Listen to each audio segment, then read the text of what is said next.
नमस्कार दोस्तों। आज का हमारा विषय है कक्षा अष्टमी प्रथम पाठ है सुभाषितानि। इसका अभ्यास कार्य करेंगे। तो सबसे पहले आता है प्रश्न नंबर 2, श्लोकांशेषु रिक्तस्थानानि पूरयत।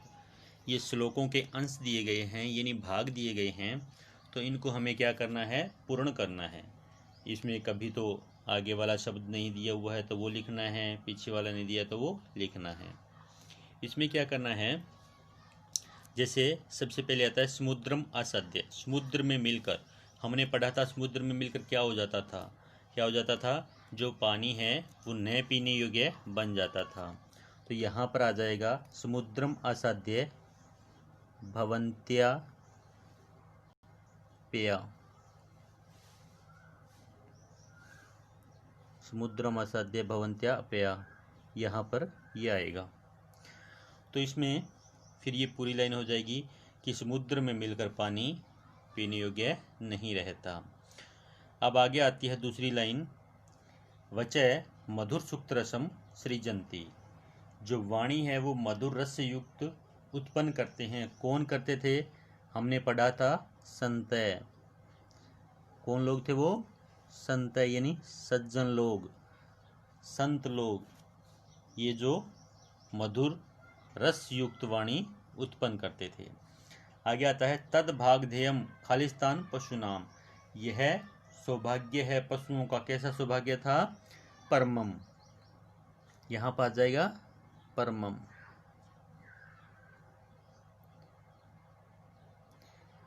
आगे आता है विद्या फलम कृपणस्य सौख्यम। विद्या फलम, विद्या का फल नष्ट कर देता था। कौन कर देता था, वो यहाँ पे आएगा। आगे लाइन दी गई कृपणस्य सौख्यम, और कंजूस का सुख नष्ट हो जाता है। तो यहाँ पर विद्या फलम, विद्या का फल कौन नष्ट कर देता था, तो वो आ जाएगा यहाँ पर व्यसनीने। व्यसनीने है, ये हो जाएगा कि बुरी आदत वाले का विद्या का फल नष्ट हो जाता है और कंजूस का सुख नष्ट हो जाता है। आगे आता है पुरुषम विहाय ये खालिस्तान अवलंबते। यानी पौरुषम का मतलब होता है मेहनत या परिश्रम। परिश्रम को छोड़कर जो खालिस्तान के सहारे रहता है, किसके सहारे रहता था वो, हमने पढ़ा था कि भाग्य के सहारे। तो भाग्य को संस्कृत में कहते हैं दैवम, यानी भाग्य के सहारे। आगे आता है चिंतनिया ही विपदाम आदावेव। चिंतनिया ही, चिंतनीय योग्य ही होती है विपदाम, विपदा के क्या, प्रतिक्रिया। आदावेव यानी पहले ही, इसमें आ जाएगा आदावेव। आदावेव का अर्थ होता है पहले ही, यानी कोई समस्या आने वाली है तो उससे पहले ही हमें उसका हल या उसका समाधान देख लेना चाहिए। तो आदावेव। आगे आता है प्रश्नानाम उत्तराणि एक पदेन लिखत। प्रश्नों के उत्तर हमें एक शब्द में लिखने हैं। तो ये कहता है व्यसनीने किम नश्यति। व्यसनीने होता है बुरी आदत वाला, बुरी लत वाला। व्यसनीने किम नश्यति, व्यसनीने का क्या नष्ट हो जाता है, तो ये हो जाता है विद्याफलम। विद्याफलम।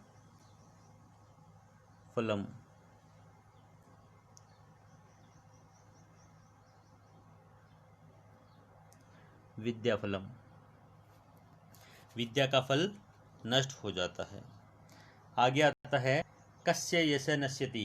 किसका यश नष्ट हो जाता है, हमने पढ़ा था ना, यश किसका हो जाता है, लुब्धस्य, यानी लोभी व्यक्ति का यश नष्ट हो जाता है। लुब्धस्य, लोभी व्यक्ति का यश नष्ट हो जाता है। आगे आता है मधुमक्षी का किम जनयति।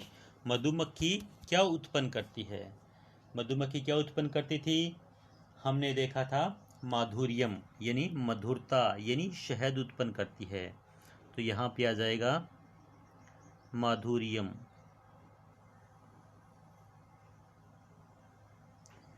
आगे आता है मधुर सूक्त रसम के सृजंती। मधुर रस से युक्त वाणी कौन उत्पन्न करते हैं? ये ऊपर भी आया था, हमने रेगिस्तान में भरा था। संत सज्जन लोग जो होते हैं वो मधुर रस से युक्त वाणी उत्पन्न करते हैं।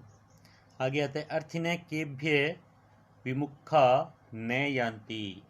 जो अर्थिन यानी कुछ मांगने वाले किन से विमुख नहीं होते हैं, किन से नहीं होते थे, वो हमने पढ़ा था वृक्षेभ्य। वृक्षेभ्य यानी वृक्षों से विमुख नहीं होते थे, वृक्षों से विमुख या निराश नहीं होते हैं। आगे प्रश्न नंबर 4 है अधोलिखित तद्भव शब्दानाम कृते पाठात चित्वा संस्कृत पदानि लिखत। ये कहता है नीचे लिखे गए तद्भव शब्दों के लिए पाठ से चुनकर संस्कृत शब्द लिखने हैं।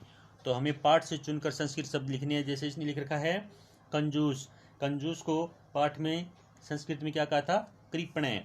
अभी आता है कड़वा, कड़वे को संस्कृत में क्या कहते हैं? तो यहाँ पे आ जाएगा कटुकम। क्या आ जाएगा? कटुकम। कटुकम होता है कड़वा। क्या होता है?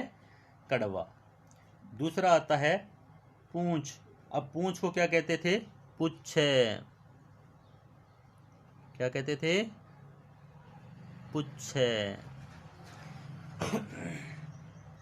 आगे आता है लोभी। लोभी को क्या कहा था? लुब्ध। लोभी होता है लुब्ध। आगे आता है मधुमक्खी। अब मधुमक्खी को कहते हैं मधुमक्षिका। क्या कहते हैं? मधुमक्षिका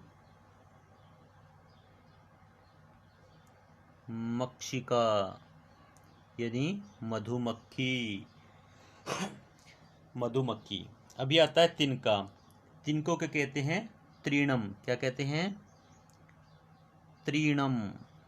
तिनका होता है त्रीणम। आगे आता है अधोलिखितेषु वाक्येषु कर्तृपदम क्रियापदम च चित्वा लिखत। आगे ये कहता है कि वाक्य में, नीचे लिखे गए वाक्यों में कर्तृपद यानी कर्ता, क्रियापद यानी क्रिया चुनकर लिखनी है। हमें कर्ता और क्रिया चुनकर लिखनी है। जैसे इसने लिख रखा है संत है मधुर सूक्त रसम सृजंती। सज्जन लोग मधुर रस से युक्त वाणी उत्पन्न करते हैं। तो कौन उत्पन्न करते हैं? कर्ता कौन है? संत है यानी सज्जन लोग। और क्या करते हैं? सृजंती, उत्पन्न करते हैं, पैदा करते हैं। इसी प्रकार हमें आगे लिखना है। जैसे निर्गुणम प्राप्य भवंती दोषः। निर्गुण को प्राप्त भवंती हो जाते हैं, दोषः दोष यानी जो गुण हैं वो किनके पास जाकर? निर्गुण के पास जाकर दोष बन जाते हैं। तो अब बनने वाले कौन हैं यानी कर्ता कौन है? तो यहाँ पर आ जाएगा दोषः। कर्ता हो गया दोषः। और क्रिया, क्रिया क्या होगी? भवंती। इसमें क्रिया हो जाएगी भवंती। भवंती हो जाएगी क्रिया। अब आगे आता है गुणगेषु गुणाः भवन्ति। गुणवान व्यक्तियों में गुण होते हैं। तो अब यहाँ पर होने वाले कौन है यानी कर्ता कौन है? तो गुणाः। तो ये हो जाएगा हमारे पास कर्ता गुणाः। और क्रिया वही भवन्ति।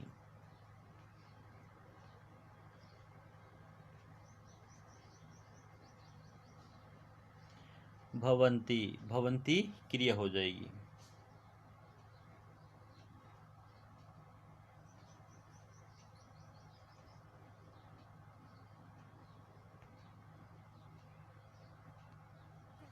आगे आता है मधुमक्षिका माधुर्यम जनियेत। मधुमक्षिका, मधुमक्खी मधुरता को उत्पन्न करती है यानी शहद को उत्पन्न करती है। तो उत्पन्न करने वाली कौन है? कर्ता कौन है? मधुमक्खी। तो यहाँ पे आ जाएगा मधुमक्षिका। मधुमक्षिका। और इसमें क्रिया क्या है? क्रिया हो जाएगी जनियत। क्या हो जाएगी? जनियत, यानी उत्पन्न करती है, जनियत। आगे आता है पिशुनस्य मैत्री यस्य नाश्यति। पिशुनस्य मैत्री, चुगलखोर की मित्रता, यश नाश्यति नष्ट हो जाता है। जो चुगलखोर होता है उसकी मित्रता और यश नष्ट हो जाता है। तो यहाँ पर यश नष्ट होने वाला है तो कर्ता हो गया, और क्रिया नाश्यति, तो यश नाश्यति। या फिर मैत्री यानी मित्रता, मित्रता भी नष्ट हो जाती है। तो यहाँ पर मैत्री या मित्रता या यश, इनमें से कोई एक कर सकते हैं, तो मैत्री भी कर सकते हैं। मैत्री, मैत्री हो गया नष्ट होने वाला यानी कर्ता, और क्रिया हो गया नाश्यति, नाश्यति यानी नष्ट हो जाता है। तो ये हो गया।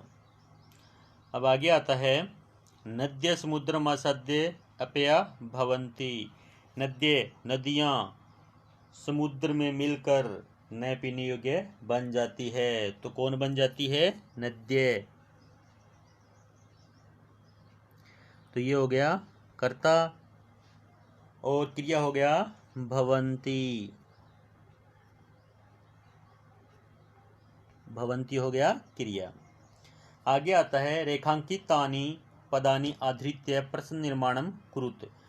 ये कहता है जो शब्द रेखांकित किए गए हैं, जैसे ये हो गया गुणः, नद्य है, लुब्धस्य, मधुमक्षिकः, मूर्धनि, ये शब्द क्या है? रेखांकित है।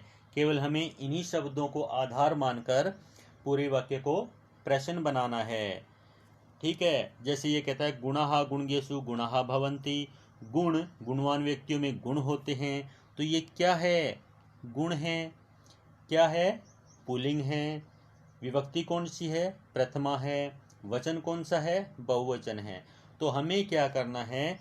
किम शब्द रूप का, पुल्लिंग का, प्रथमा विभक्ति का, बहुवचन देखना है।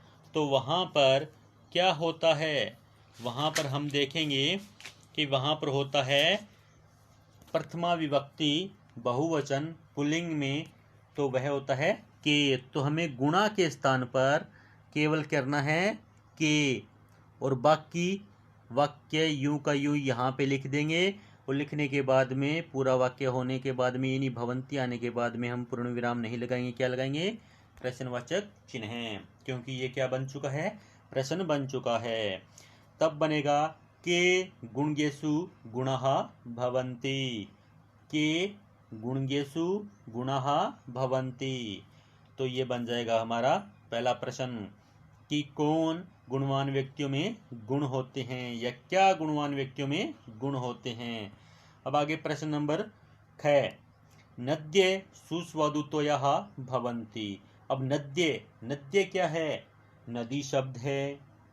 कौन सा? स्त्रीलिंग है। अब नदी स्त्रीलिंग है और विभक्ति प्रथमा है। वचन कौन सा है? बहुवचन है। तो हमें नद्य शब्द को आधार मानकर प्रश्न बनाना है।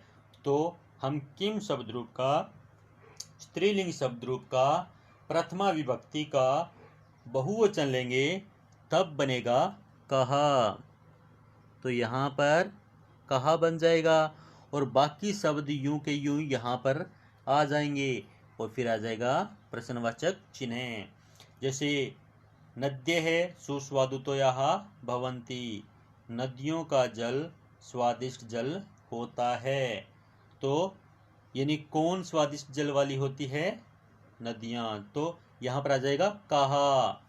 ठीक है, बहुवचन में कहा। आगे आता है लुब्धस्य यश नश्यति। लुब्धस्य, यहाँ पर क्या है? लुब्धस्य, लोभी का यश नष्ट हो जाता है। तो लुब्धस्य जो शब्द है वो षष्ठी विभक्ति और एक वचन है पुल्लिंग की। तो हमें षष्ठी विभक्ति पुल्लिंग एक वचन लेना है। तो यहाँ पर लुब्धस्य के स्थान पर आ जाएगा कस्य। क्या आ जाएगा? कस्य। कस्य आने के बाद में बाकी शब्द जो हैं वो यूं के यूं आगे लिख देंगे, और आगे आ जाएगा प्रश्नवाचक चिन्ह। तब बनेगा कस्य यश नश्यति, किसका यश नष्ट हो जाता है। आगे आता है मधुमक्षिका माधुर्यम जन्येत, मधुमक्खी मधुरता को उत्पन्न करती है। तो मधुमक्षिका क्या है, इसमें प्रथमा विभक्ति स्त्रीलिंग एक वचन है। तो इसके आधार मानकर अगर हम करेंगे तो किम शब्द रूप स्त्रीलिंग प्रथमा विभक्ति एक वचन का लेके आएंगे तो आएगा का, और बाकी शब्द यूं के यूं आगे लिख देंगे और प्रश्नवाचक चिन्ह है। यह बन जाएगा हमारा प्रश्न।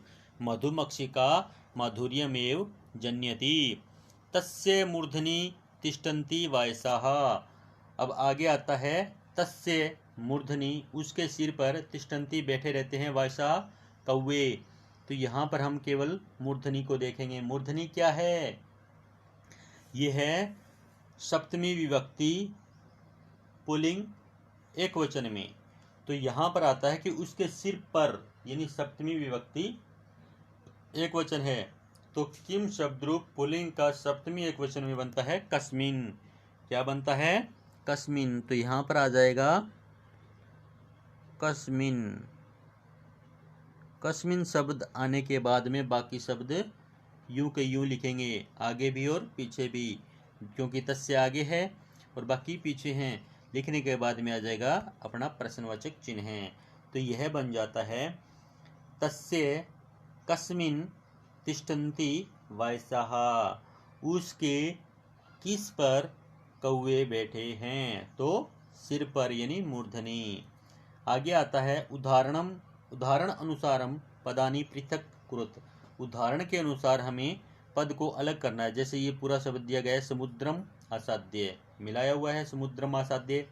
अगर इसको अलग अलग करते हैं तो दोनों को अलग करेंगे तो हमें क्या होता है कि इसके अंदर ऐसे शब्द यहाँ से तोड़ेंगे जिनके दोनों के अर्थ भी निकले और शब्द भी पूरे रहे। तो इसमें शब्द एक तो है समुद्रम और एक होता है असाध्य। तो इस प्रकार से तोड़ेंगे, जैसे समुद्रम हलंत आ गया और असाध्य आगे आ गया। अगर मिलाते हैं तो दोनों क्या बनेगा, समुद्रम असाध्य। इसी प्रकार से हम आगे करेंगे।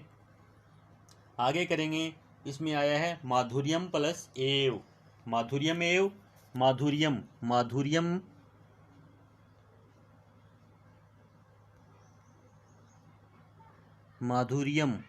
हलंत प्लस एव, माधुर्यम प्लस एव यानी मधुरता ही। अल्पमेव, अल्पमेव का आता है अल्पम प्लस एव, यहाँ पर आएगा अल्पम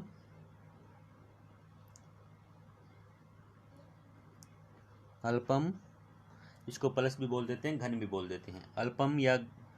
अल्पम प्लस या घन एव।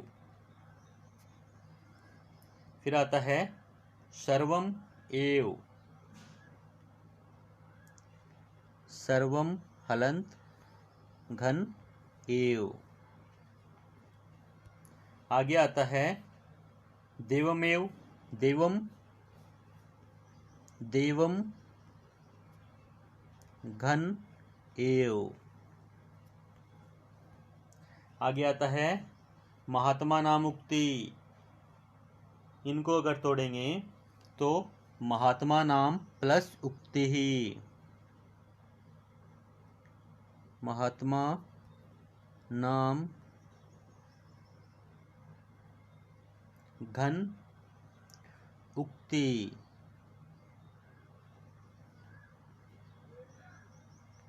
ही।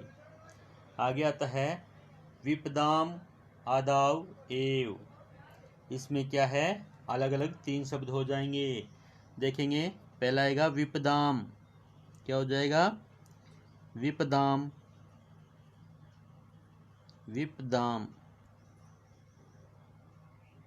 घन। फिर आता है आदाव, क्या आ जाएगा, आदाव या आदऊ, विपदाम आदाऊ, यहाँ पर होगा आदाऊ, आदाऊ। फिर आता है घन, फिर आता है एव। ये बनेगा विपदाम आदाऊ घन एव। ये हो गया दोस्तों हमारा आज के विषय का प्रथम पाठ्य का अभ्यास कार्य। आगे भी कुछ दिया हुआ है, इसको भी एक बार थोड़ा देख लेते हैं। इसमें कहा गया है कि प्रस्तुत पाठ में महापुरुषों की प्रकृति बताया गई कि उनका स्वभाव कैसा होता है। गुणियों की प्रशंसा की गई है, गुणवान लोगों की प्रशंसा की गई है। सज्जनों की वाणी के विषय में बताया गया कि उनकी वाणी कैसी होती है, मधुर रस से युक्त होती है। साहित्य संगीत कला की महानता बताई गई है। चुगलखोर की दोस्ती से होने वाली हानि और स्त्रियों के प्रसन्न होने से सबकी खुशहाली को अलंकारिक भाषा में प्रस्तुत किया गया है। पाठ के श्लोकों के समान अन्य सुभाषितों को भी स्मरण रखें और जीवन में उनकी उपादेयता संगति पर विचार करें। यानी अगर हम उनको जीवन में उतारें तो हमें कितना आनंद मिलेगा, कितनी खुशी मिलेगी, कितना लाभ होगा। इसमें आता है ये सामने विद्या ने तपो न दानम ज्ञानम न शीलम न गुणो न धर्म ते मृत्यु लोके हे भुवि भारभूताः मनुष्य रूपेण मृगाश्चरन्ति। ये कहता है जिनके पास, ये साम जिनके पास न तो विद्या है, न तप है, न दान है, न ज्ञान है, न शील स्वभाव है, न गुण है, न धर्म है, वे मृत्युलोक होता है पृथ्वी, यानी पृथ्वी पर भूवि भारभूता, यानी मृत्युलोक में पृथ्वी पर भार स्वरूप हैं, केवल वो बोझ हैं। यानी कहते हैं ना कि तू तो धरती पे बोझ है, तो वो यहीं पे वो भी बताया गया है। मनुष्य रूपेण मृगास चरन्ति, यानी मनुष्य रूप में पशु चरते हैं, यानी पशुओं के समान वो विचरण करते हैं। आगे ये बताता है गुणाः पूजा स्थानम गुणीषु न च लिंगम न च व्यय। ये कहता है गुण पूजा स्थान पर गुणियों में गुण ही होते हैं, यानी पूजा के स्थान क्या होते हैं, गुणवान व्यक्तियों के गुण होते हैं। न च लिंगम न च व्यय, न तो उनका लिंग देखा जाता है कि वो पुल्लिंग है या स्त्रीलिंग है, पुरुष है या स्त्री है, और न ही उनकी आयु देखी जाती है कि उनकी आयु कितनी है। न्यायित पथ पर विचलंती पदम ने धीरा। ये कहता है धीर व्यक्ति जो होते हैं वो न्याय के पथ पर चलते हुए कभी भी विचलित नहीं होते हैं, यानी उनके कदम कभी भी डगमगाते नहीं हैं। जो धैर्यवान पुरुष होते हैं वो हमेशा न्याय के पथ पर चलते रहते हैं। आगे कहते हैं ना प्राणांते प्रकृति विकृति जायते चेतसा मनसाम। ये कहता है प्राण के अंत में प्रकृति और विकृति मन के अनुसार कभी भी परिवर्तित नहीं होती है। यानी कहते हैं प्राणांते प्राण के अंत में प्रकृति विकृति, प्रकृति यानी उनका स्वभाव, विकृति उनके अंदर जो बुराइयां होती हैं वो उनका मन कभी भी वो विचलित नहीं होते हैं। आगे आता है उद्य सविता रक्तो रक्तश्च अंगते तथा उदेति सविता ताम्रस्ताम्र एवस्तमेति च संपदौ च विपदौ च महताम एक रूपता। ये कहता है कि महान पुरुषों के विषय में बताया गया है कि जैसे सूर्य उगता है, लाल होता है, उसके बाद में अस्त होता है, तो इसी प्रकार ये कहते हैं कि महान पुरुषों की प्रकृति कभी बदलती नहीं है, वह वापस वैसा ही रहता है। इन जो महान पुरुष होते हैं वो चाहे सूर्य उगे चाहे अस्त हो, उसके समान वो बदलते नहीं हैं। उपयुक्त सुभाषितों के अंशों को पढ़कर स्वयं समझने का प्रयत्न करें तथा संस्कृत एवं अन्य भारतीय भाषाओं के सुभाषितों का संग्रह करें, यानी इकट्ठा करें। गुणाः गुण्येषु गुणाः भवन्ति, इस पंक्ति में विसर्ग संधि के नियम में गुणाः के विसर्ग का दोनों बार लोप हुआ है। संधि के बिना पंक्ति गुणाः गुण्येषु गुणाः भवन्ति ऐसा होता, क्योंकि यहाँ पर विसर्गों का लोप हो गया है, यानी विसर्गों को लुप्त कर दिया गया है। तो धन्यवाद दोस्तों।